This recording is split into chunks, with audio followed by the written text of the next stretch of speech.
Numerous examples exist across the land of the destructive forces that we may witness, and we oftentimes see a land that appears as though it's been scorched by some very dramatic event of fire and destruction. Was there a time when the lands were actually bathed in plasma fire? And that's how we explain these dramatic, melted-looking ruins that we see. Or are they not ruins? Are they actually natural terrain formations? What do we really think when we examine this account of plasma fire raining on the land? And how does it fit into our 5 eras theory on this channel? In this exploration, we're going to examine the details behind the day it rained plasma fire.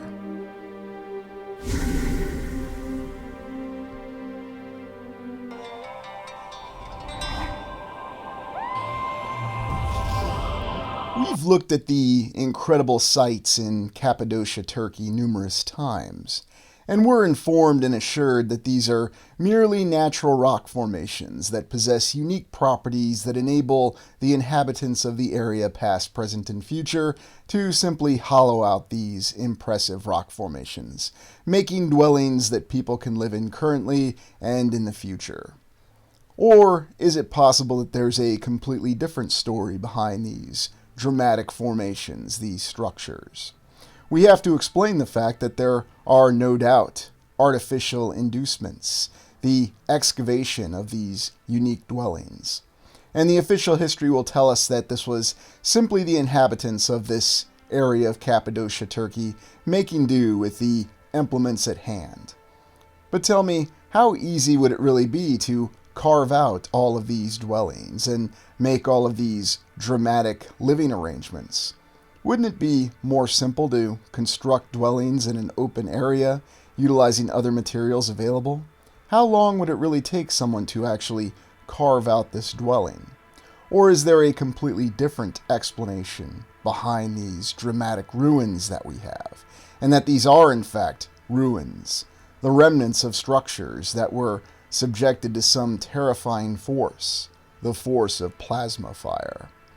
In our numerous explorations, we've examined the baseline theories behind the existence of the old world. We've extensively explored the mud flood theory, and today we're going to examine the plasma fire theory.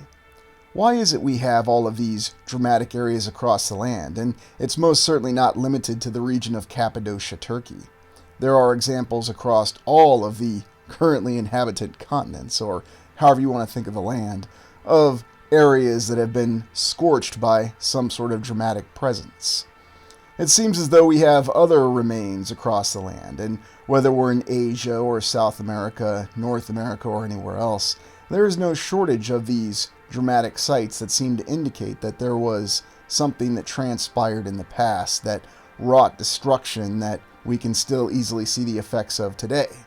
Now, of course, the official history will assure us that these are simply ancient civilizations or older civilizations, and we have names assigned to them, and we have some sort of idea of what happened, although it should be noted that we do not have a continuous record of history in terms of what happened to empires such as the Incan, the Mayan, the Aztec, and so on.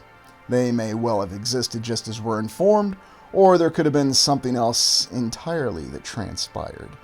Why do we have these records of these dramatic civilizations, and yet we don't have the continuity of the records in terms of who actually created these dwellings?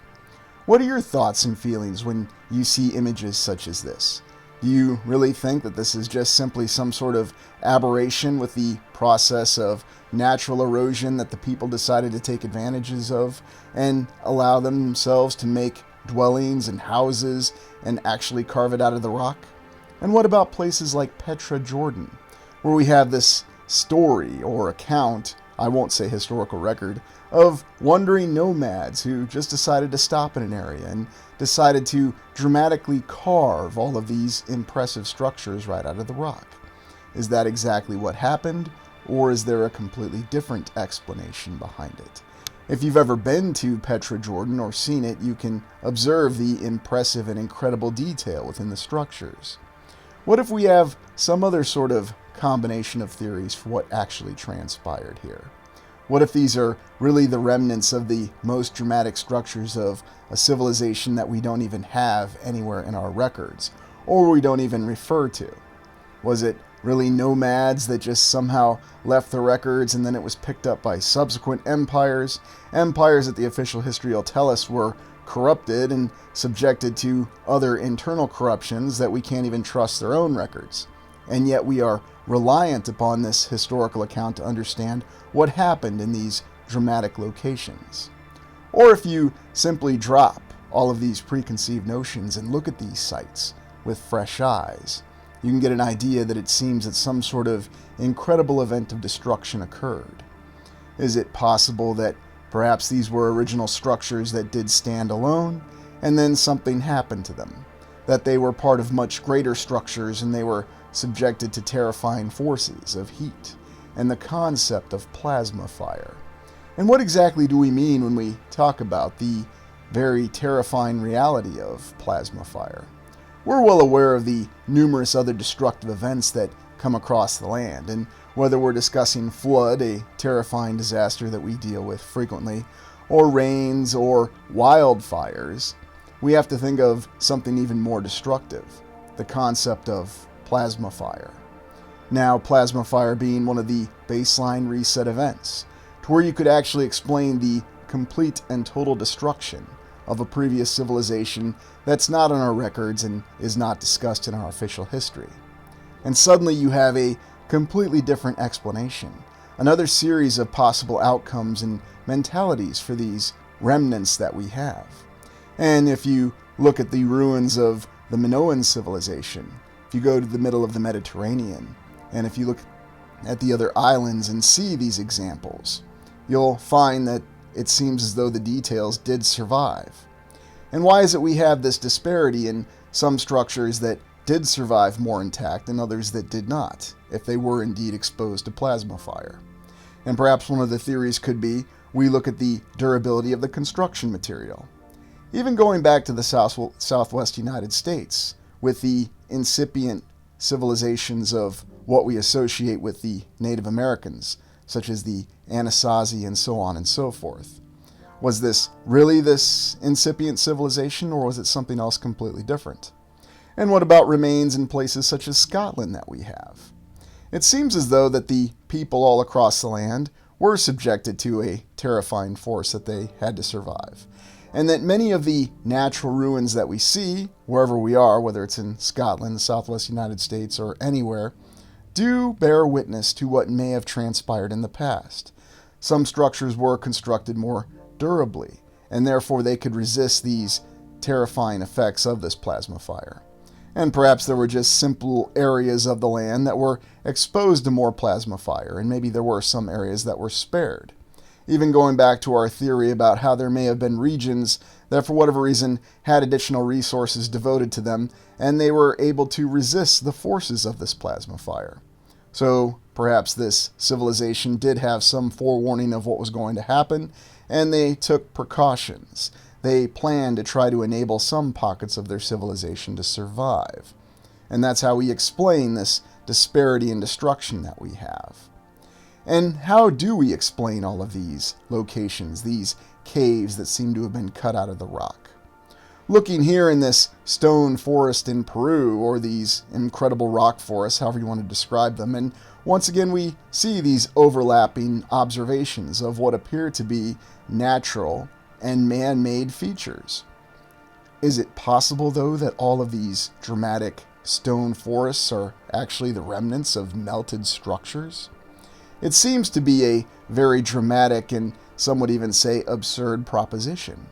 But yet you have examples such as this aqueduct, and even official historians and archaeologists will tell you that yes, of course, this is an aqueduct. We're not going to try to tell you that this is a natural terrain feature, but the rocks in the background, yes, they are most definitely a natural terrain feature.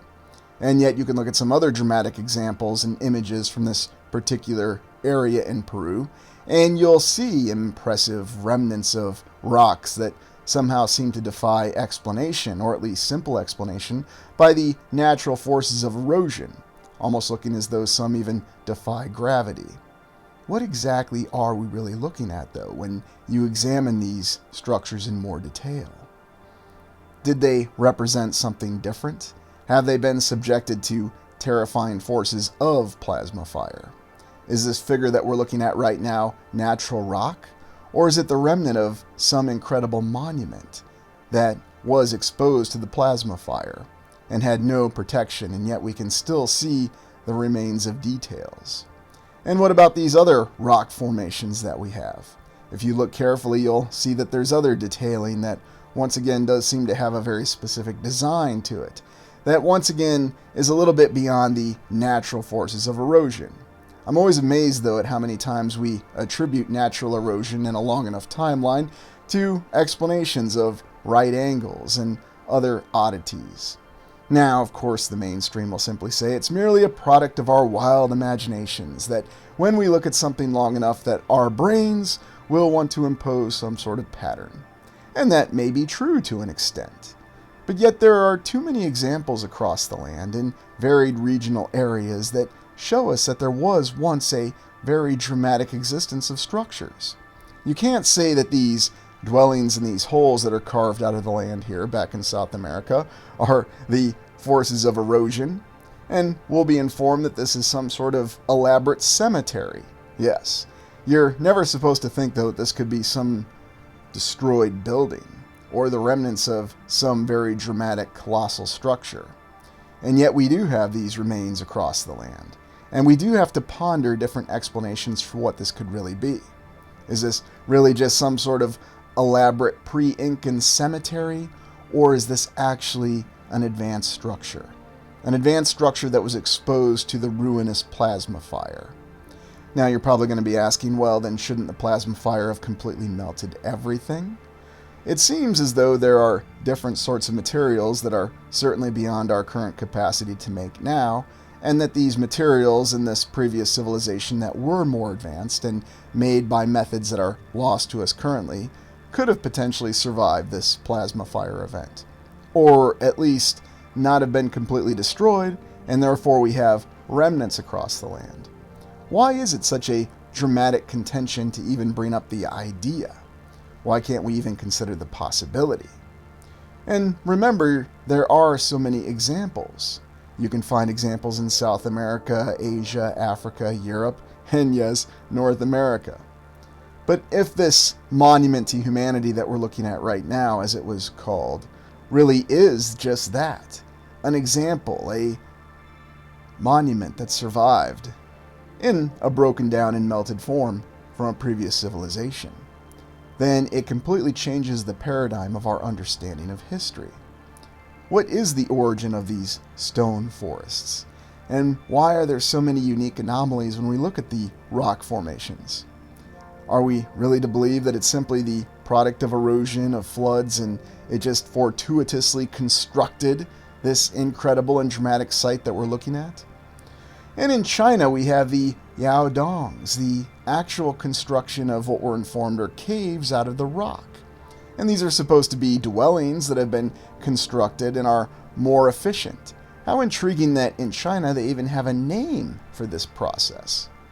Now, as we understand it, we know that currently in China there's some of the most impressive building initiatives, and they're even building cities that don't even have a population there. Now, granted, I haven't been in China recently, so I can't verify these events for myself, but merely looking at the idea, the concept that there is an entire civilization or dwellings that have been carved out of the very rock itself, and even some of these lowered areas that have been carved out of the ground.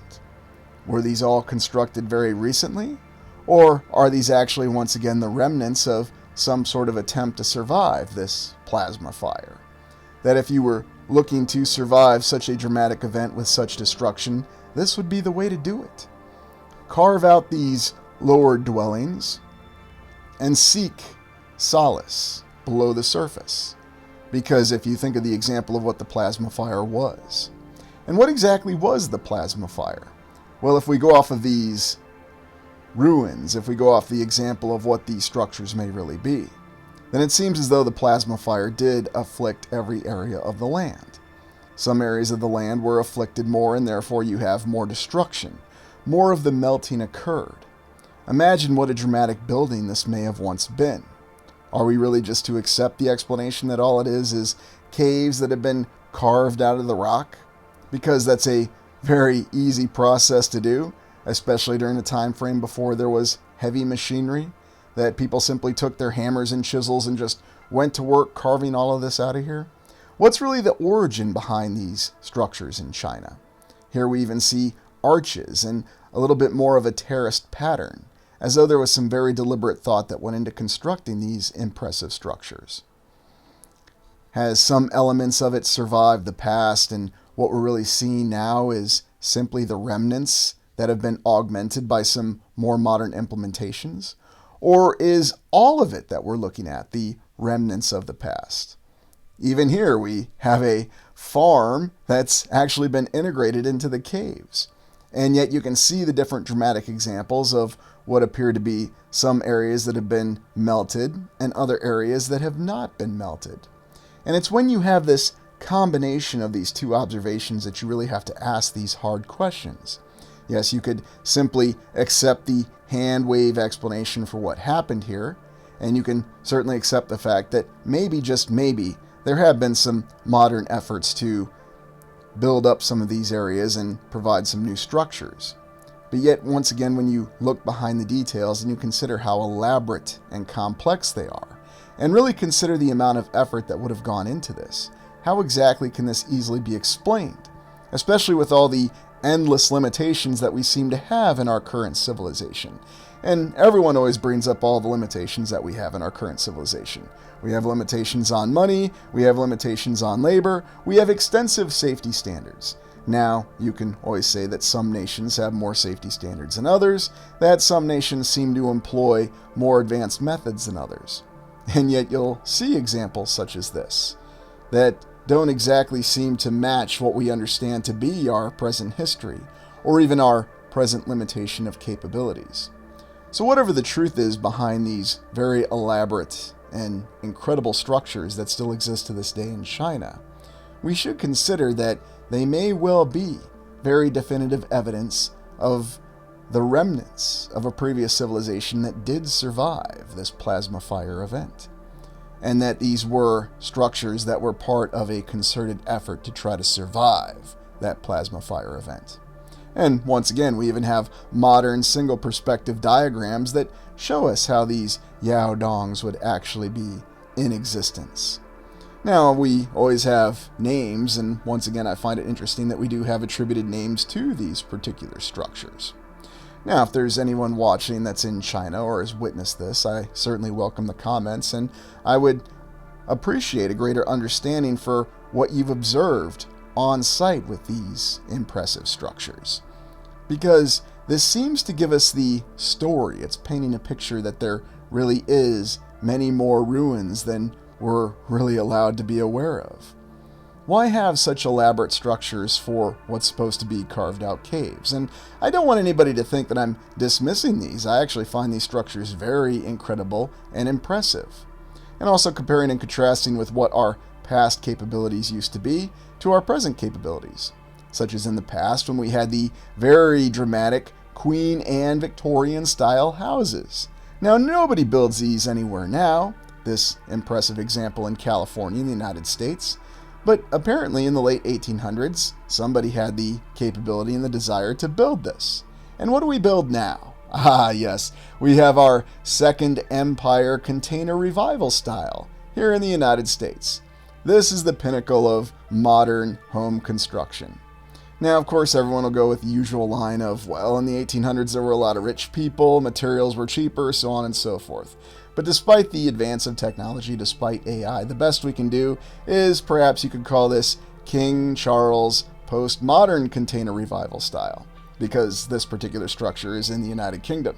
And you can see there's virtually no difference in the one that we just looked at in the United States. So yes, our current civilization is offering this. It's a nice, cost-effective alternative. This is the pinnacle of our present civilization, with AI and every other capability that we have. That's the best we seem to be able to do. So what is this plasma fire event? We seem to have references to it, and whether we look at old manuscripts from the medieval time frame, or at least attributed to the medieval time frame, or even the biblical accounts, we seem to have numerous references to some sort of destructive plasma fire event. And Allow me to correct myself. I should state that it's not just in the biblical accounts, it's virtually in the origin story of every major culture and religion across the land. That there was once a time when the land was struck with fire and brimstone. Now, the stories in the accounts vary. Some say that these were localized events, such as the example of Sodom and Gomorrah, but there's other accounts that say that it struck the entire land. Rain of fire that utterly destroyed the land. And one of our most current fears that we have, and that's persisted with us over the last several decades, is the threat of destruction by nuclear fire. Now, whatever the practicality of that is, it's safe to say, though, that that fear does exist in the mind of many people. But how does it link back to this subconscious fear that we have of this destruction of fire, this plasma fire? Why do we always have this great fear of the land being destroyed? And of course, there's also the concept of hell, and what lingers with the mentality of hell and the fact that you are underground and burning in fire. Is that really what that's all about, or is that actually a reference to the terrifying reality that our ancestors faced in the past? That they sought refuge underground, and that while some of them may have been safe, it seems as though many others were not. That the means that they tried to implement to survive this plasma fire event were not necessarily successful, and that many lost their lives, and it still endures in the collective memory. And it integrated itself in the latest updates of what may have been the baseline origins of all of our religions. And now it's become tales and accounts that add to our collective fear. Our fear of this destruction by fire. But what exactly is plasma fire? Some sort of destructive event that did strike. And maybe we do actually have accounts of it with all these fires that we have across the land. And I'm not just talking about the city fires, but also the destructive fire that hit Peshtigo, Wisconsin in the early 1870s, exactly at the same time frame that the Chicago fire is attributed to have occurred. And what if it's, once again, another example of plasma fire? How exactly to explain some of these structures being reduced to total rubble? Now, once again, defenders of the mainstream narrative will say it's because there was so much wood that was in a lot of these structures. Of course, they never actually looked at any of these structures, and you have to ignore the account that you have of all the repeated stories, all the repeated myths and legends that indicate that there were times that the land was struck by some destructive fire event. And again, not just a localized event, but fire and brimstone raining from the sky, hitting numerous areas at the same time. And suddenly we realize why we have this collective fear in our minds. Why the concept of fire from the sky and complete and total destruction does resonate with all of us. And it is interesting, even people who don't necessarily have the awareness, if you will, of our modern nuclear weapons or what their capabilities are stated to be, it's still a fear in our mind of what could actually happen to a civilization. And we understand fire to be the most destructive of disasters that we could actually face. And the plasma fire event being entire areas that were utterly scorched by a wall of fire. Walls of fire traveling across the land that were hundreds or even thousands of miles wide. It seems like it's all just some sort of fantasy, and yet there are so many detailed accounts of this actually happening in the past.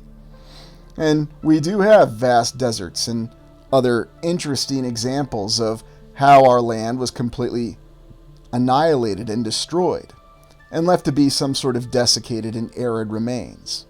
And therefore what we really have here is the example of the actual plasma fire destruction. Why is it we have all of these artistic renditions that show us the very fires of hell? And why is this something that is repeated in so many different formats and so many different legends? And the greatest fear that you have of people is being immolated in some way, shape, or form. It also appears in numerous works of fantasy, the destruction by fire. And yet it seems to be something that has no limitation to it. And what's really the origin behind this destructive plasma fire? Is this some sort of punishment from a deity, as we have? Or is it some sort of attack by some other force that we can't even begin to understand? Perhaps an attack by the ancient enemy, an external force that decided to completely destroy the land. because it does seem as though we have a civilization that was aware of the threat that they were facing and did try to implement measures to survive this event. We understand that there seems to have been some great conflict in the previous eras, and perhaps this destruction by plasma fire is exactly how one would go about completely burying the civilization that they desired to destroy. And then, as the saying would go, it's a cleansing fire, and then begin with a fresh slate. You completely destroy the civilization, and you start by reordering it. You start by rebuilding it in the image that you want. Of course, we're speaking from the perspective of the ancient enemy, or the adversary that the previous civilizations faced. And then there's the other theory that says that this ancient enemy actually comes from within, that this was simply brought about by the very corruption of the once advanced human beings that existed in the distant past. Or was it such a distant past? Was this a lot more recent than we like to think or believe? How long ago did the Middle Ages actually occur? And why do historians seem to go back and forth on how human beings were during the medieval time frame? It's interesting to me how, in just about 4 decades of studying and teaching history, how many times we've gone back and forth on what human beings were like just during the Middle Ages or the medieval time frame. Because I remember when I started learning and studying it, most people in Europe, we'll use that example, from the Middle Ages were illiterate, and they had no understanding of their land. But yet, it's been revised. It's also intriguing to me that we actually have a bird's eye view of the very small town of Peshtigo in Wisconsin. Why is it we have a bird's eye view of some small towns such as this, but there's virtually no bird's eye view maps available of other larger towns or cities in the area? Something interesting to ponder. And how recent is this account of plasma fire? Did this really occur in the distant past, as we might like to believe? Or was this a lot more recent? Instead of this being hundreds or thousands of years ago, is it possible that this plasma fire event really did occur within the last 200 to 150 years? And you may recall when we looked at the Peshtigo fire, there are observations and statements that there seemed to be some sort of devices in the air that were actually spreading this fire on the land with the Peshtigo fire in Wisconsin. Is it possible that these same devices, these airships, if you will, were also observed in places such as Chicago and all the other city fires across the land? Is that really what the plasma fire was? And so instead of this being some sort of dramatic reset event that occurred in the distant past, and it's very, very possible that when we look at the earlier eras in our 5 eras theory, that what occurred in the distant past was a much more destructive plasma fire event. Then the more recent event that we have is the latest implementation of plasma fire. That it's some sort of terrifying, destructive weapon that is unleashed to utterly destroy humanity and force a reset. And so it does fall into the theory of the reset being more of an artificial event, something that's induced by some sort of insidious intelligence. And again, whether this ancient enemy is external or internal, it does seem to have the very forces of destruction as its primary means. In the rest of this exploration, we're going to look at some examples of plasma fire from film and cinema. There's actually a modern example of a plasma fire event striking the entire land in a film from the 21st century. And then we're also going to look at the possibility of the lost bloodline of the old world. Are there actual deities, or are these really more advanced humans? Advanced humans that, because of all these resets and because of this corruption, whether it's internal or external, that have lost their capabilities. And yet if we look at these human beings, they would appear as deities to us, or even demigods. I suppose it depends on your perspective. Let's begin by looking at this example in film of a plasma fire. Moving on to Knowing, a 2000s film by Alex Proyas with Nicolas Cage as a professor at MIT who suddenly comes across a code that's been unearthed from a time capsule from the 1950s. Apparently there was a student who had a vision or heard voices causing her to write down all these numbers. And when Nicolas Cage's character, 50 years in the future, actually uncovers this code, he realizes that it's referring to something. He's able to do the analysis on the numbers and figures out that the numbers are dates and locations and the number of people who will die in particular accidents. And it has every single accident and every single event designated from the 1950s when it was originally composed to the present day when the film was released, which was 2009. The interesting thing about this film is it again refers to prophecy and numerology, the study of numbers and the understanding of codes. Now, the film was not exactly well received in some respects at the time. It had, again, Alex Proyas's very direct aesthetic into it, where he really seems to bring reality and make it feel very real in the film, even though, how shall we say, very extraordinary events are occurring. Terrifying accidents that are happening right in front of the main character's eyes, and yet he feels like he's immersed. It doesn't feel like he's just some sort of exterior observer. This film also contains some of the most vivid imagery of the entire destruction of the complete land. Now, according to the story of the film, the sun is emitting a vast solar flare and it will completely destroy the entire land, the earth, the planet, whatever you want to think of it as. And these are some of the images that resonate from the film to this day. What I find interesting, though, is that some scientists said there's no way that a solar flare could ever come across like that.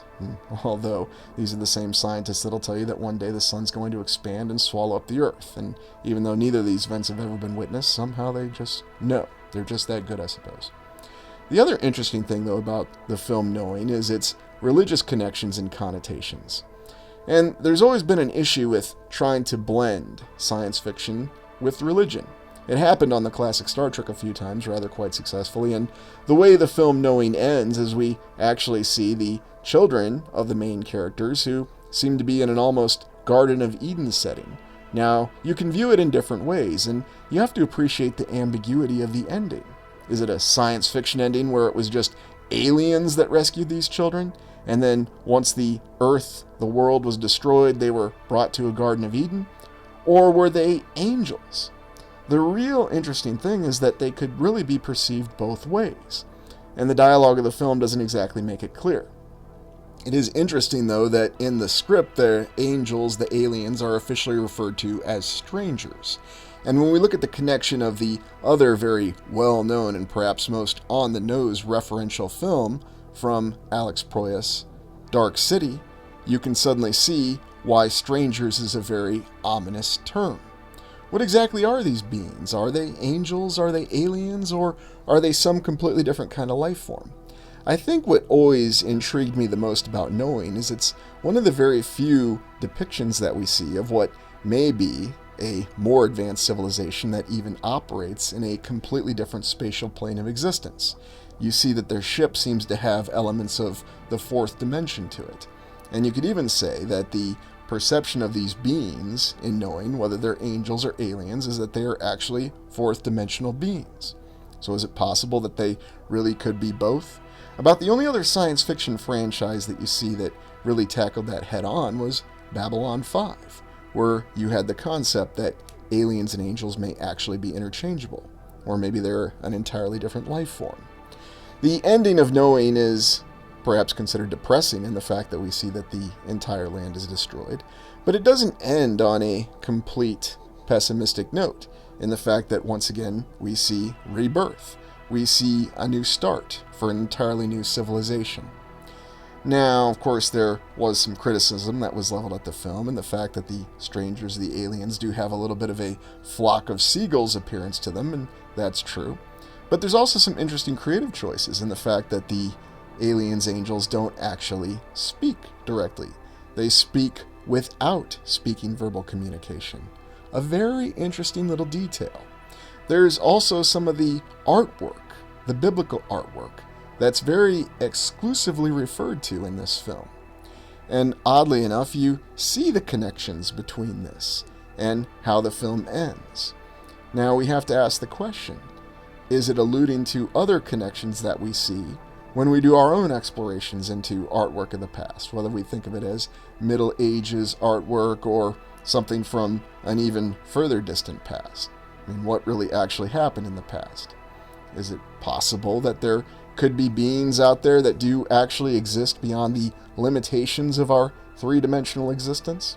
And yes, whatever you may think of the shape of the land, it is certain to say that we do have a three-dimensional existence. But is it possible that our spatial existence is even beyond three-dimensional?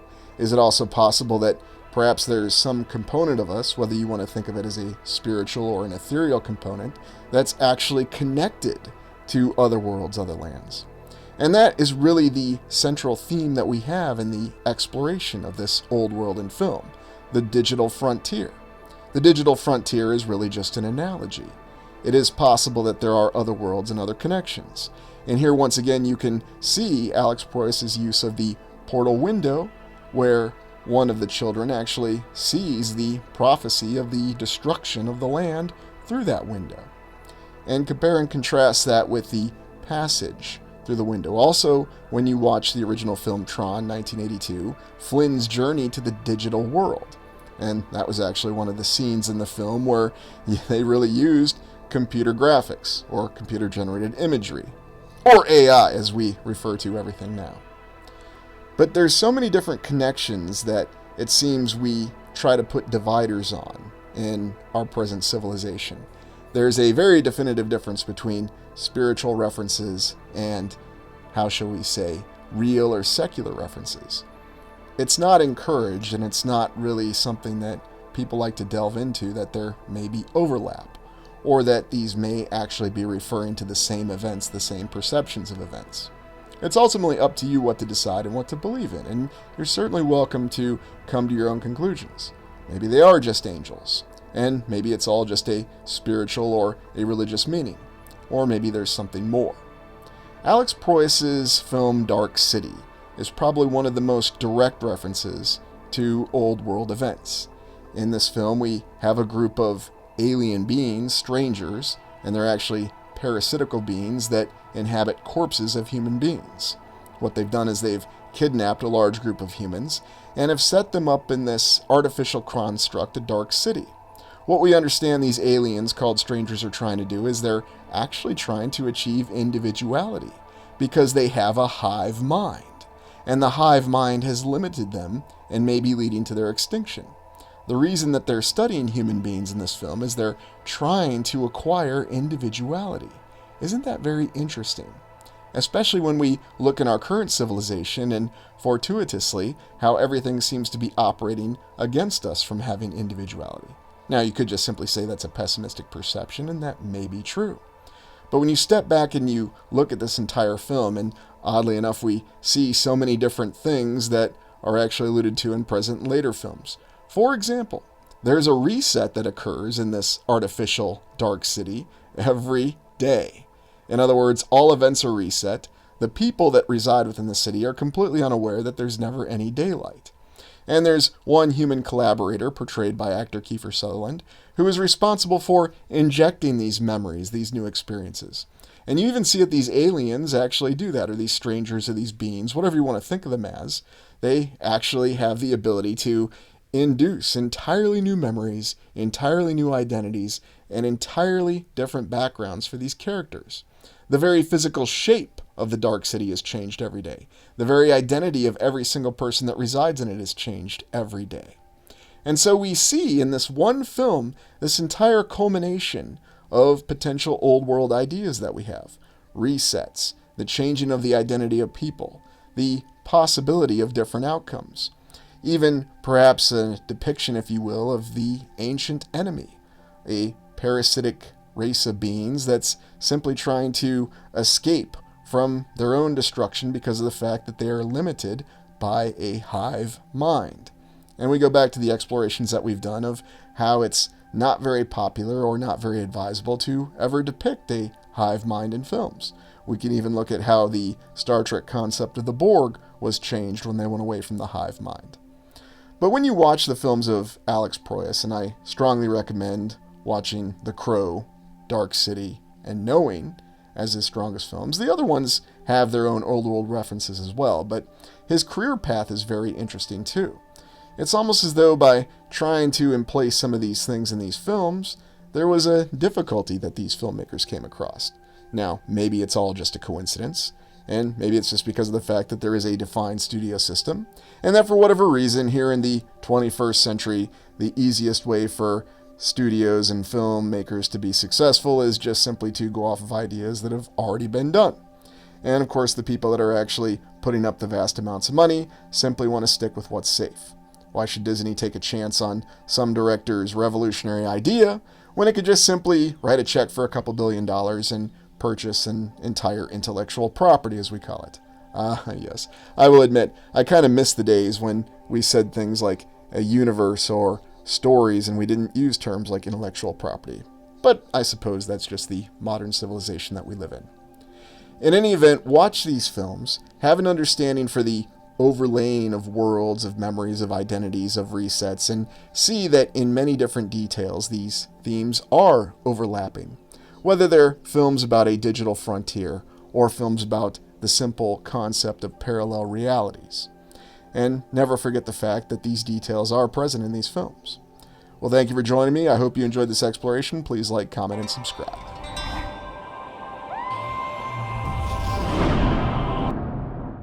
How is it possible that we have these unique accounts of beings that may almost be demigods? There's no shortage of these myths and legends that indicate to us that there were many demigods in the past. But who were they really? Why is it every culture has an account or a story or a legend of demigods that don't seem to relate to what we think of as the one true God or the one true spiritual being from our current mainstream religions? Why do we have this confusion? Is it possible that these beings are actually referring to something else entirely? Could it even be that they are other human beings who somehow manage to transcend the gap between eras? Think about that. Human beings that came from an earlier era of humanity. Based on our theories on this channel, we suspect that these human beings were far more advanced, far more capable, and had greater longevity. We have numerous statements, even from our religious texts, that state that human beings did live longer in the past. Perhaps they had other great capabilities, and if there were a group of human beings that managed to survive multiple eras, they would be completely different than what we'd expect. Perhaps they were exiles, exiled from an older civilization, and then found their way to one of the newer civilizations, where they were perceived as demigods. Today we explore exiles of the old world.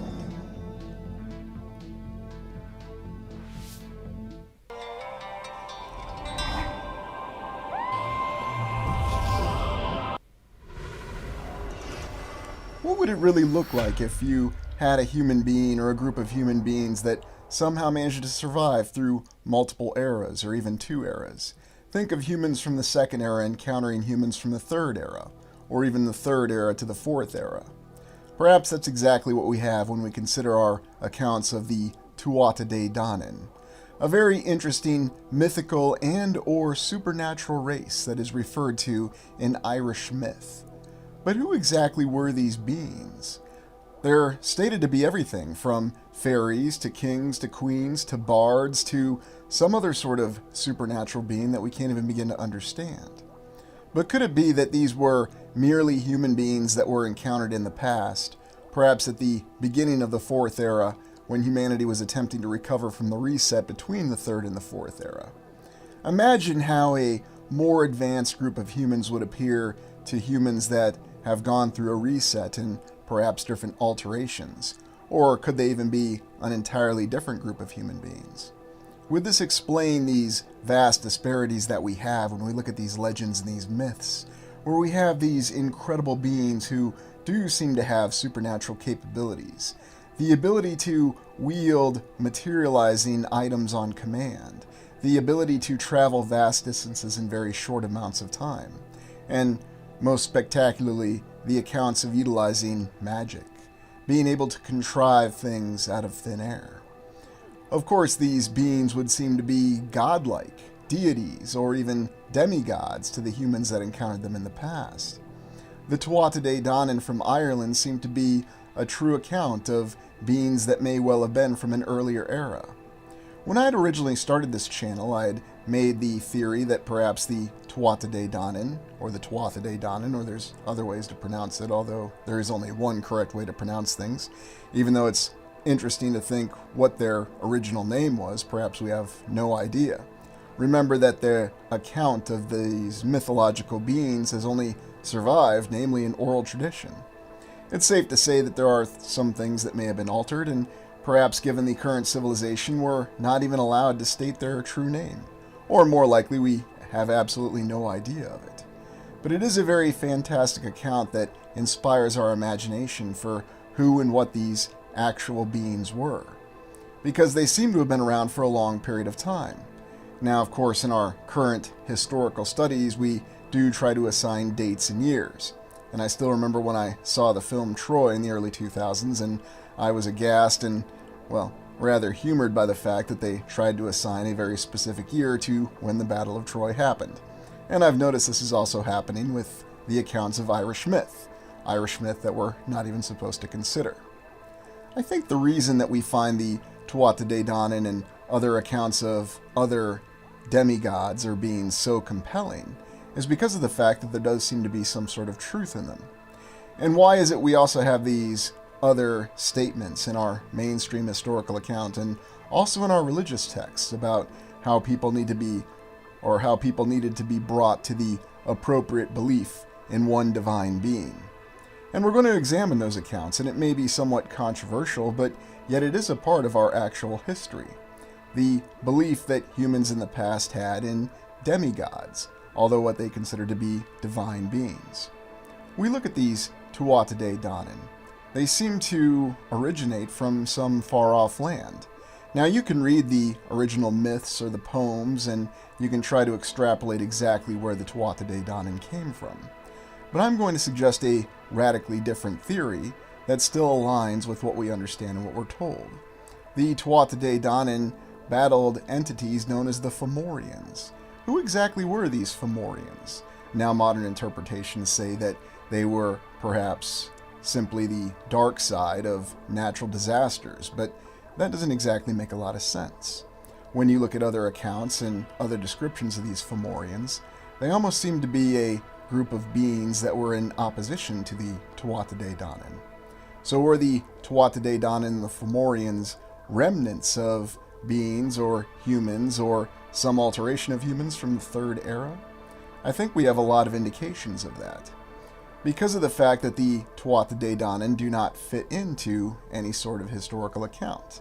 Now, this is accounted for by our current historical understanding that they were merely the product of legends, the fantastic imagination of the human beings at that time, who of course were trying to explain their natural environment, who were trying to understand the very difficult life that they lived in the Dark Ages.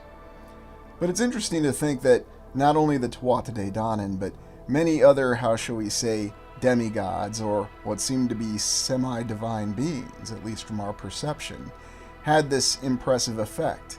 Indeed, there's numerous attributions of these beings being responsible for the very incipience of various civilizations that rose across the land. Now, as we understand it, this occurred at different time frames. For example, when we look at the the 3 sovereigns and the 5 emperors of China, which we will look at. And what else do we have in terms of these divine beings? Were they actually divine, or were they just simply a different group of humans?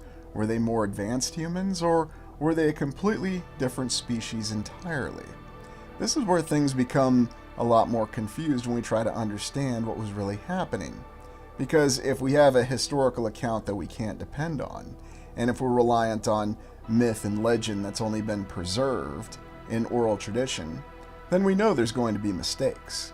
But yet we depend on these myths and legends that come from oral tradition to really get a good idea of what was actually happening in the past.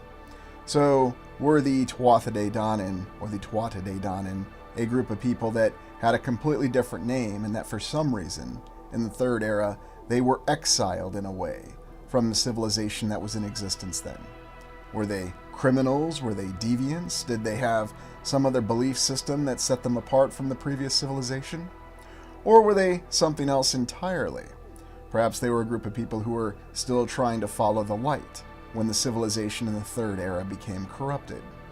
It's rather intriguing when we think of all these different possibilities because we do have this in other legends and myth. If you look at the account of human beings in previous ages in the works of J.R.R. Tolkien, you can see that human beings had become corrupted, especially in the most notorious example of Numenor, where there were a group of human beings who decided not to follow the new dark inclinations of the mainstream civilization and decided to impose an exile on themselves. Could that be who and what these Tuatha Dé Danann really were? These divine beings as they were seen by the humans that they encountered in the early Fourth Era civilization? How is it that they had these 4 impressive treasures that seemed to give them some sort of special magical ability? A cauldron that provided any sort of material need that they required. Now, of course, trying to understand what was happening, we would expect that less advanced humans would simply come up with a magical explanation for something that's more technologically advanced. And yet I can't help but compare the concept of the Great Cauldron that the Tuatha Dé Danann refer to as something that's similar to a replicator on Star Trek. Something that actually has a scientific application or perhaps a technological application, depending on our interoperability of words. But I've always been fascinated by the fact that we always tend to blend magic and technology and still do that to this day.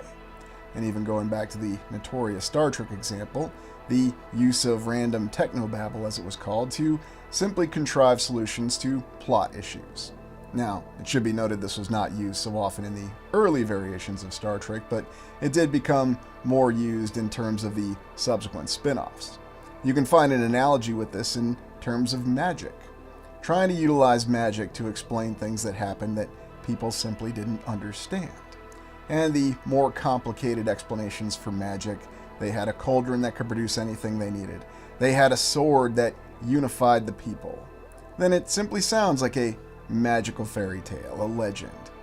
But yet when you step far enough back and you look at all the different perceptions of these Tuatha Dé Danann, they do seem to have human characteristics. But then they also seem to have what we would term perhaps as alien characteristics. And maybe this is why we have so many different perceptions of the exceptional variances of a human being. What would it really be like to encounter more advanced human beings from earlier eras? The ones who truly did have much longer lifespans, who didn't live for decades but lived for centuries. Perhaps there were some who lived even longer. There's accounts in other societies and cultures that state that some have lived for tens of thousands of years, even some for millions of years. And if you recall the immortality exploration, we tried to garner an understanding for how that could be possible. But going back to the example of the Tuatha Dé Danann, the compelling myth seems to give us a first-hand example of a group of people that were truly from an earlier era. Their origin story that we have, even in the myth, seems to corroborate that account. The fact that they had fled another civilization, had gone far to the north, and resided in 4 unique cities. That they had battled another group of what we consider to be supernatural beings, the Fomorians. And who exactly were these Fomorians? Were they really the dark forces of natural disasters? Or perhaps were they an earlier altered group of beings, perhaps used with corrupted means of what we may consider to be alchemical processes, but even more advanced alchemical processes? Because recall that as we go further back in time, as we go to the earlier eras, it seems that humanity had far greater capabilities. And this seems to be what we see when we look at the details of these Fomorians and the Tuatha Dé Danann. Even looking at the earlier maps of what we consider to be the Arctic with these 4 lost land masses, it is very intriguing to think that could it be possible that the Tuatha Dé Danann had fled to these particular land masses at the time? That this was the area where they may have found some sort of sanctuary between the reset from the 3rd to the 4th era. Or it could simply be a coincidence and maybe they went to a completely different area. Perhaps they were able to access some sort of physical reality that could not be accessed unless they used some sort of exceptional technological means beyond our understanding. Going back to the Mercator map, though, it is quite a coincidence that it does detail 4 very specific land masses, and there's all sorts of fantastic accounts of what was really going on in this Arctica continent in the distant past. And we'll be informed that the official science today says that the Arctica continent has not existed for a very long period of time. There is nothing up there but ice. There is no land.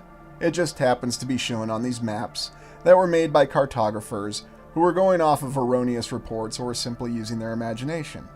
It's merely a coincidence that the Tuatha De Danann came from 4 legendary and mythical cities.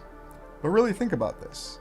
If there was a collaboration between the understanding of the Arctica continent that may have existed with these 4 land masses, could each of these cities have been the capital city of each of these 4 land masses? And could it have been possible that the Tuatha De Danann were in fact exiles from the Third Era civilization? They were either exiled against their will, or more likely perhaps it was a self-imposed exile. They fled that civilization to try to rebuild their own civilization. When they encountered the humans who had arisen at the beginning of the Fourth Era, perhaps they saw a group of people that they needed to render aid to, that they needed to try to educate and bring up in a way to actually have an advanced civilization.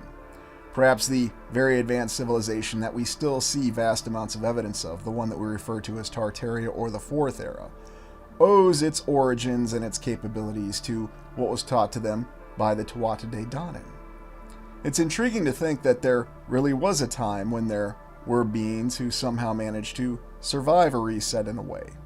And in the process of surviving a reset, they managed to retain their knowledge, their society, their culture, their identity. You compare and contrast that with perhaps one of the most notorious examples that we have in fiction of an entire civilization that just decides to discard all of its knowledge, its social understanding, and even its very identity when we look at the final episode of the reimagined Battlestar Galactica series, where we actually see an entire group of human beings that decides to simply forego their entire civilization, to openly give up their technology and their knowledge, just because of the fact that they've lived through some difficult experiences. We see something different, though, when we try to understand these mythological accounts of the Tuatha De Danann and the Fomorians. And when you read these mythological accounts, and I strongly recommend that you do because they are very intriguing, there's many details that can be interpreted in many different ways. Now, some will say, of course, that's how a myth is supposed to work. It's supposed to provide explanations for things that people didn't understand. But yet, it's intriguing to me that there are very specific details that still survive to reach us to this day, such as the fact that there were 4 cities, the rumors that the Tuatha De Danann had fled to the north and then came back to the south to what is today Ireland. There's even the detailed accounts of the mythological items, the magical items that they had at their disposal, the 4 treasures. Now keep in mind that those are the details that survive to reach us. What other accounts have been lost over time? Earlier this week, when we did the exploration of the King of the World, we talked about how the Tuatha De Danann were decisively involved in the famous Battle of Entry. Who else could have resisted the efforts of a King of the World, one individual that had unified all the lands of the incipient Fourth Era civilization, and perhaps could have taken it in a very dark direction for countless years? It was stated to be the Tuatha De Danann that had provided the early decisive advantage in the battle, and they were the ones who finally turned the tide, enabling the defense forces of Ireland at that time to achieve a lasting victory, albeit at the cost of their complete destruction. There's also the other interesting details that come from some of their capabilities. These group of magical beings that have so many different identities that are associated with them. And this tends to be what we see with all these mythological origins we have of these demigods. Why is it that there's so much overlap when we compare different societies and different cultures, who state that they owe the beginning of their civilization to the influence of these demigods? Now, granted, there are variations in the individuals that they encounter, and a lot of people will simply say that these Tuatha De Danann were not a species or a separate race. They were just a few individuals who were associated with the title of gods, but they were incorrectly attributed to be gods. But if you really think about this, if you have a group of people that have been living in some sort of isolation, that have had their technological level diminished immensely because of a reset, because of natural disasters, because of lost knowledge, or in the situation where they decided to forego their knowledge for whatever reason, perhaps because they didn't deem themselves worthy of survival, like on Battlestar Galactica, then encountering these beings would be a catastrophic and yet incredible experience for them. It would be catastrophic in terms of how it would completely change their perception of things. You come across these advanced beings who have immensely advanced technology, and it has to be a tremendous culture shock, beyond the ability for most of us to really understand. Because just think about it, if it were possible that there were some more advanced humans even from the Fourth Era that had managed to survive and suddenly contact us now, how would they appear to us? What would it be like if we came across a group of humans that lived for, say, 500 to 600 years? We're not even talking that much of a difference in the grand scheme of things. Yes, granted, the average lifespan varies, depending on where you look it up. You'll be told that we live anywhere from 60 to 80 years, although that can be vastly diminished and it can be increased in certain areas. But certainly there's nobody who comes close to living 500 to 600 years. But if you came across a being that actually lived for 500 to 600 years, then what would they really be like? What knowledge would they have? And even if they didn't have advanced technology or things that we might perceive as magical, I dare say, how different would they be just from their accumulated life experiences? We oftentimes talk about how wisdom is accrued over a matter of years and different experiences, although even the longest lived of us currently will only have 8 to 9 decades if we're lucky. And then, of course, we won't talk about how our memories diminish and the other physical limitations on our bodies and our ability to recall those experiences. But if you encountered someone who had actually lived for 500 to 600 years, how different would they really be from us? Even if in physical reality they were exactly the same. How different would their perceptions be, and how would they see the world in a very different way? And then you integrate the concept of different physical bodies. And if it were possible, and if they did look different, then how many differences would we have that these would suddenly be perceived as divine beings? Or at least what we'd call demigods. We understand that they don't live forever. They're not immortal. But they do seem to have extensive capabilities, that they are far beyond us. And as a result of which, we turn to them to share their advanced knowledge, to share their experiences. And suddenly we could attribute that to the incipience, the spark, if you will, of the rebirth of civilization. Now, could this encounter between these advanced beings actually be interwoven into a reset plan? Yes, that is distinctly possible. And who knows, perhaps there was a more elaborate and complex reset plan in the past, especially looking at the earlier eras, between the Third and the Fourth Era. Perhaps the survival and even the exile of these beings, such as the Tuatha De Danann, was all part of the reset plan. That perhaps either by design, whether it was by some sort of incentive, or perhaps they were given no choice, they were exiled from that civilization, sent to some particular location where they would be safe from the impending reset. And as a result of their survival, they would play an important role in bringing about the rise of the following civilization. Now, some would consider this simply matters of speculation, but we have numerous examples from various sources that indicate that this is exactly what's happened. And even if you accept mainstream human history, the 6,000 years of recorded history that we have, you still find examples of this.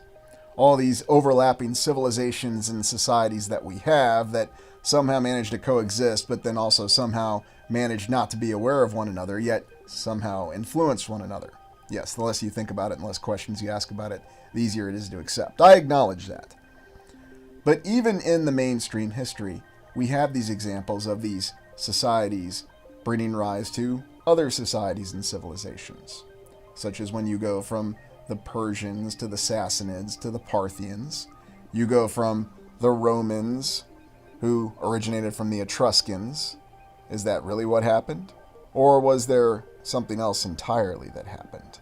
Was this just another way of understanding what has happened in the past and attributing a completely different account to it, therefore obscuring how people could understand what actually happened in the past? In other words, we denigrate what was really happening. We diminish the understanding and this encounter between these greater advanced beings. Because how else do you reconcile all these stories and myths that we have of these demigods, these epic battles, this one great battle where the Tuatha De Danann destroyed the Fomorians once and for all? And what was really the result of this battle? What did it affect in setting things up for the Third or the Fourth Era? For that matter, when exactly did this battle occur? Did it occur in the early Fourth Era, or did it occur towards the tail end of the Third Era? It's all just speculation. We don't have any idea. But we do have recordings in the myth that the battle did occur, and it was very decisive. And so if you're looking for a little bit of speculation for me, it almost seems that this epic battle between the Tuatha De Danann and the Fomorians occurred at the very end of the Third Era. And then the battle against the King of the World was in the early portion of the Fourth Era. And once the King of the World was defeated, it enabled the rise of the civilization that we think of as Tartaria. Or at least that's the name we call it. But as I've stated before, we have no idea what the actual names were. We talk about our understanding of language and cultural identity, and yet we seem to be able to overlay and overlap things without any sort of issue. It's very peculiar because it does seem to keep things very confused. And again, going back to that concept of not having one unified language for all peoples of the land, which is rather intriguing. But is it possible, when we look at some of these mythological accounts, that perhaps these individuals were so advanced that they communicated in a completely different way? What if verbal communication is actually a diminished capability? What if in the past we were able to communicate more directly, just with our thoughts alone? And then suddenly you don't have all the different perceptions of language, and of course all the many limitations of language. And yes, there are various limitations in spoken language. Not stating the fact that we have 7,000 to 8,000 languages, depending on when you look it up, and each particular language has various dialects. Even pronouncing simple words, you could be mispronouncing them to someone who speaks a different dialect, who's actually saying it correctly, tomato, tomato. These are just the little things that we tend to overlook and we don't really think about. We're simply taught to ridicule things and not ask questions and not reflect inwardly. We're to seek petty power grabs and to concern about properly fitting in with our current society, that we don't think about these things. We're oftentimes overloaded with the simple concept of self-survival that we simply don't think. And we're certainly not encouraged to be introspective in any way, not introspective about ourselves and not introspective about who we are. But it appears that if you look at these early myths and these early stories of these Tuatha De Danann, these advanced human beings and these other individuals that today are considered demigods, although it's still intriguing to me that the Tuatha De Danann are considered everything from queens, kings, bards, fairies, everything. They seem to have been everything. And it's very fascinating that that's how we attribute the identity to these people. But if you step far enough back, it seems as though they actually had an entire identity as more advanced human beings. And perhaps that would be the best way to understand exactly who and what they were. Over time, it's safe to say that they did diminish and eventually vanish from the land entirely. Now, how long did they really last in the Fourth Era? What really happened to them? Well, that's certainly the matter of speculation. We'll be exploring what the myth tells us happened to the Tuatha De Danann in subsequent explorations, and what exactly happened that led to the rise of the Fourth Era civilization. There seems to have been a period of long struggle, and that things certainly weren't as simplistic as we would like to believe. Because it's important to remember that no matter how grand and advanced things were in the past for the previous human civilizations, they do seem to have still been human beings. And they were still subject to the same human fallacies that we are to this very day. Perhaps they had the same issues and the same challenges that we did. And it's not to diminish or disregard what we're told by our current mainstream religions. It seems that they all have very definitive clues and hints about what really happened, such as referring to the longevity of human beings in the Bible, which does seem to make a lot of sense. Even looking at some very interesting depictions of artwork, which oftentimes seems somewhat alien to us, and you'll certainly not get this sort of depiction if you use any sort of modern computer-generated artwork. But if you actually tap into the human mind, into the deeper consciousness, then such depictions do become possible. Is this really what the Tuatha De Danann appeared like? Or did they appear something completely different from our ability to even imagine now? Because quite frankly, we really are talking about a group of beings that really are mythological, that are legendary, but somehow they still exist. They're thought of as gods. They're even called Irish gods, and they have identities that are associated with gods and having a specific purpose. Yet, oddly enough, we see a lot of overlap with other mythologies across the land from other societies. And we'll look at the most well-known example. But the reason I wanted to devote more time to this is that for whatever reason, these Irish mythologies tend to be overlooked, and we're certainly not encouraged to talk about them. It's not that we can't talk about them, it's just that we're not really encouraged. And so I wanted to spend some more time really looking at this because there seem to be more dynamics to it. And there seem to be more details that do give us those hints that these are not just simply some sort of gods or goddesses from a myth or a pantheon of divine beings that we tend to have, but they actually seem to have been a group of advanced human beings because of all the different identities and attributes that are associated with them. And let's not forget their incredible achievements that we have in the myth, that they were able to survive these catastrophic events and yet aid other human beings in fighting battles against insurmountable odds. And not just classic battles against other beings or other creatures, but even simple survival in very difficult and trying situations. Perhaps that's the most compelling account that we have when we look at our mythologies and our legends. Yet there's something about it that does seem to retain a human identity. We always talk about how all the divine beings in the past, especially the demigods, do seem to have more human characteristics than we'd expect to be found in our singular God of divine attributes. But what are your thoughts on it? Is it possible that's what really happened? Or is there some other explanation entirely? In China, we have an account of 3 sovereigns and 5 emperors. According to Chinese mythology, the 3 sovereigns and 5 emperors were a series of sage emperors and the first emperors of China. They're considered cultural heroes, but they're also widely worshipped as divine ancestral spirits in ancient times. And so you see exactly how they overlap with the identity that we just looked at of the Tuatha De Danann and even the Olympians in Greece. Although they were thought to exist in later periods to an extent in incorporeal forms, much like we have with the accounts of the gods and goddesses from other societies, especially with the stories existing as spirits in the Shang dynasty, they seem to have been the same ones who were attributed with starting everything.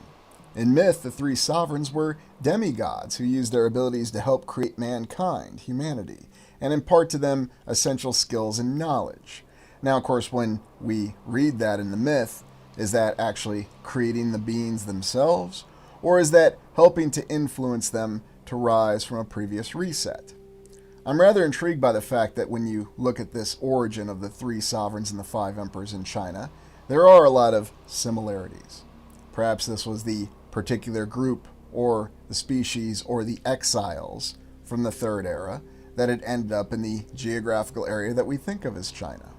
Or perhaps there was something unique about China.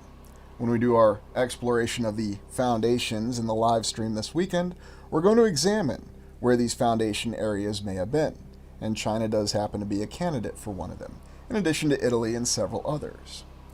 There are many variations, though. There are variations of which people constitute the 3 sovereigns and the 5 emperors, depending on the source, as always. There's always different sources with different details.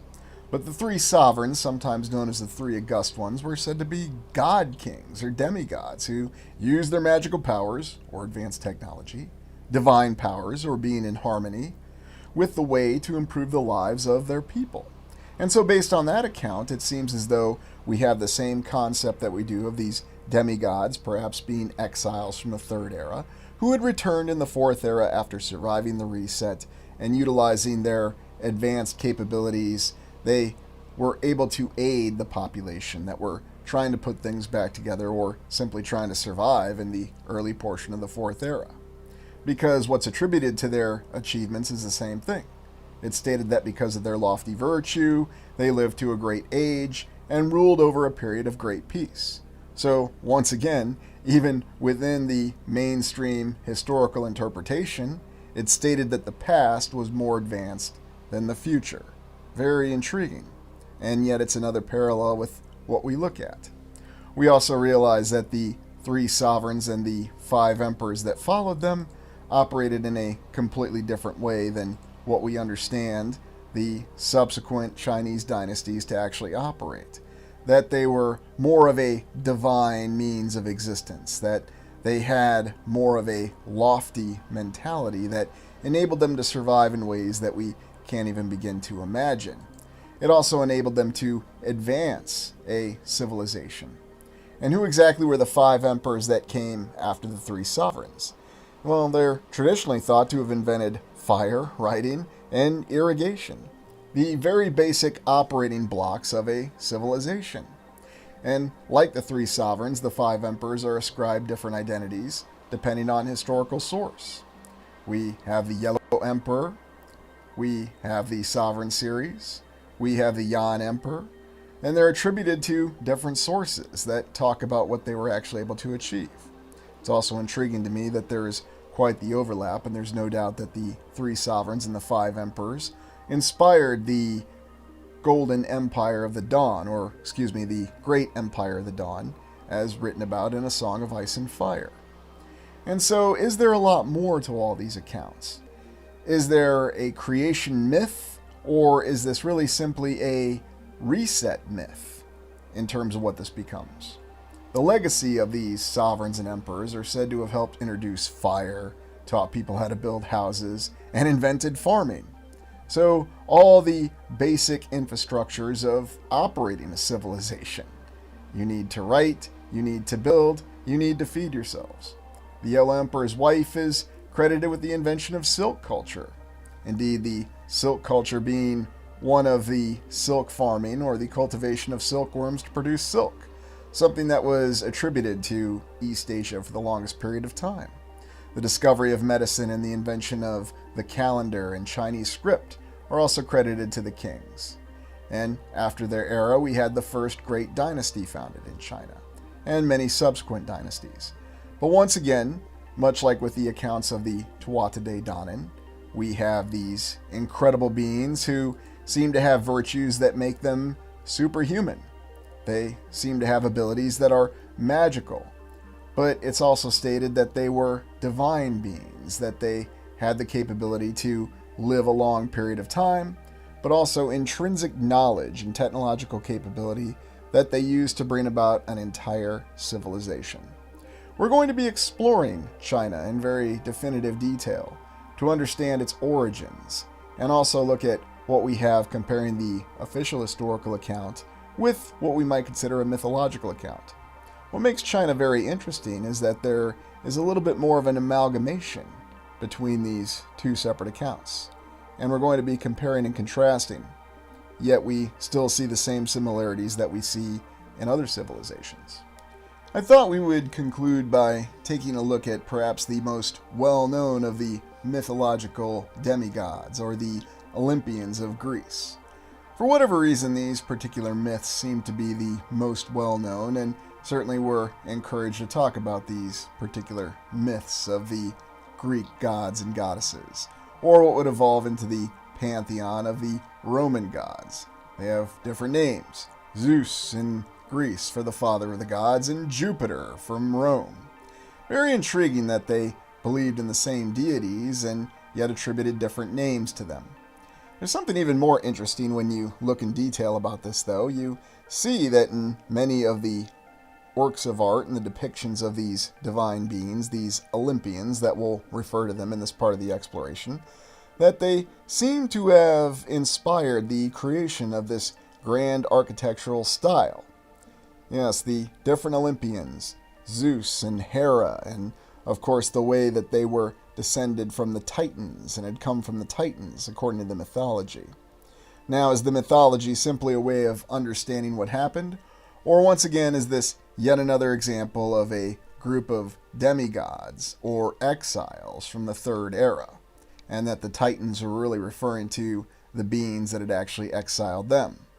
Because recall, we have this mythological tradition that's been handed down through oral traditions, although the other bit of confidence that we have when we look at Greek mythology is, well, it's been better recorded. And then it was also recorded by the Romans in more of a written tradition.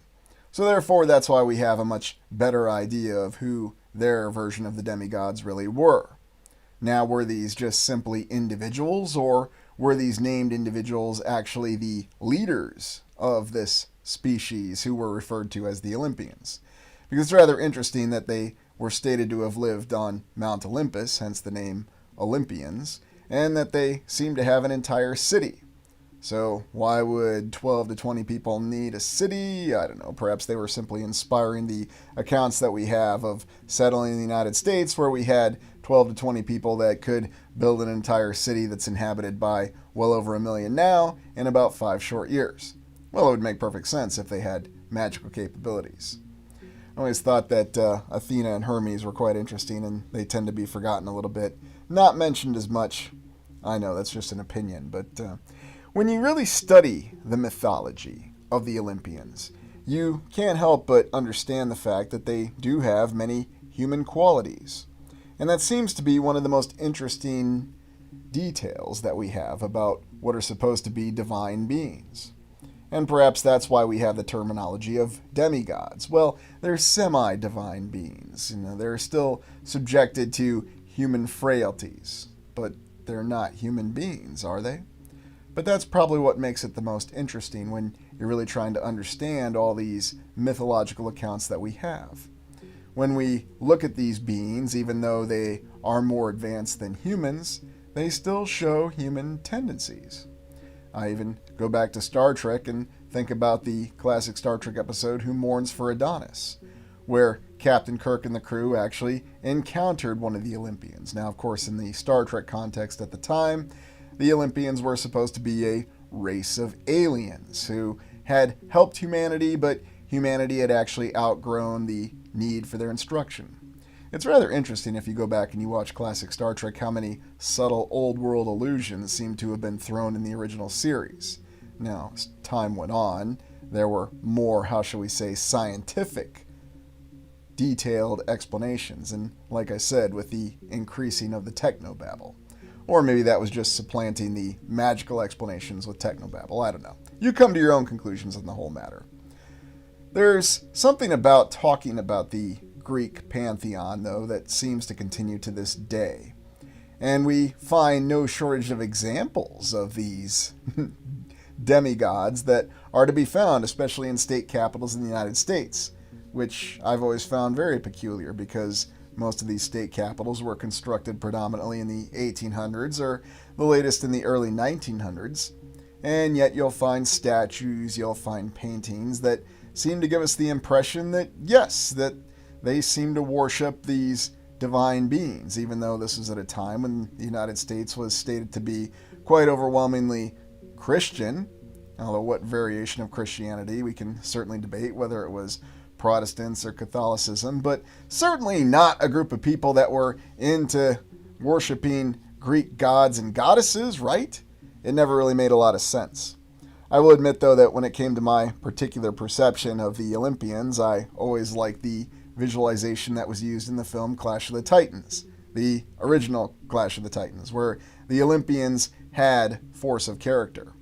And this was the other thing that I always found strange, the fact that just a few people needed this very large entire city that they had on top of Olympus. And of course, well, they were Deities, they would naturally have such a large area. Why not just simply a temple? Or, wait a minute, why would deities even need any sort of structures at all? I mean, aren't they non-corporeal or incorporeal? Not really having a physical existence? Or is there some way that they're so advanced that they were actually able to transcend existence in both a physical and a non-physical reality? Isn't that an interesting consideration? That it's not a matter of spiritual existence, but a matter of advanced technology. Just a consideration. I don't know, and it's just an idea.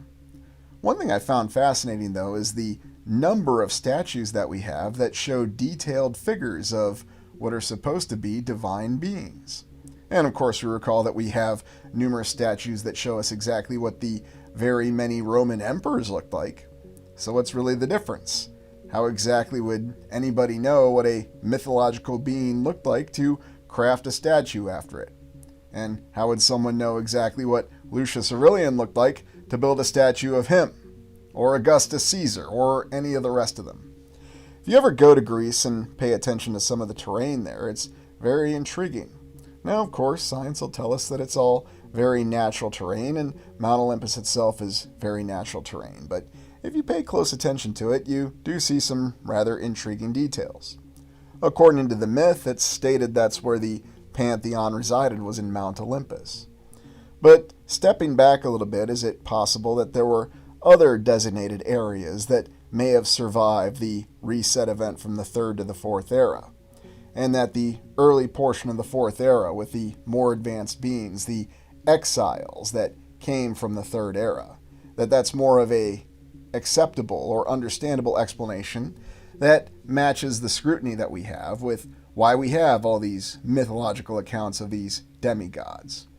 I'm well aware that this theory might be somewhat extreme, and that's all right, and you're certainly welcome to question it, and you're certainly welcome to give your own opinion in the comments, and I invite that, because I'm not reluctant to hear other ideas. I understand that there are many different interpretations behind this. And as always, I will say, perhaps it all is just mythology. It's all just an incredible coincidence that all these different stories, all these different myths that we have of these demigods who showed up and started all these civilizations were merely the origin stories that these very imaginative people who were simply trying to survive day to day came up with in their spare time to explain the origin of their existences. And all the overlapping is just simply coincidental. That could be true. I just don't find it to be very likely. But what are your thoughts? Is it possible that perhaps the reason that there's still so much attribution given to the influence of these demigods is perhaps because they really did wield an influence, and that they weren't in fact demigods, but merely perceived that way because of the fact that they were in fact advanced humans from an earlier era who had retained knowledge from the earlier era, and surviving the reset they were able to impart their knowledge on the current civilization, enabling it to rise to a level that never would have been possible. And even from a darker perspective, it's also possible that the survival of these exiles, or even their very exile, was all part of design to bring about the rise of another civilization. Perhaps in this last iteration that we had of a reset from the 4th to the 5th era, this was not part of the reset plan. There weren't going to be any survivors from the 4th era that managed to help bring up the 5th era. That perhaps things were to be in a very different form of existence. And if you think about this, if you look at the other theories that we have, or the other myths that talk about multiple ages, multiple eras, however you want to phrase it, perhaps that's the real explanation that we're looking for. Now, after this exploration where we've looked at the exiles of the old world, we're going to go back and look at some foundation eras that we've looked at in the past, namely focusing on Italy. And that's really in preparation for the live stream exploration this weekend.